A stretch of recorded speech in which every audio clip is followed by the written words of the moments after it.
Alaykum. Milliy sertifikatga topshirmoqchi bo'lgan barcha abituriyentlar misollarini ishlanish yo'llarini ko'rsin.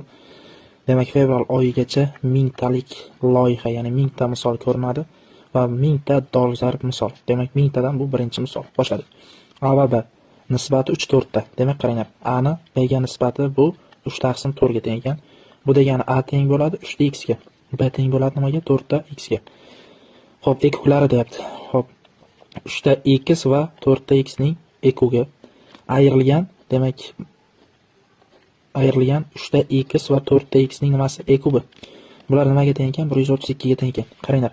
Mana bundan x ni qavsdan tashqariga olib chiqsam, 3 bilan 4 ga ekuk necha bo'ladi? 12 bo'ladi. Ayrilgan.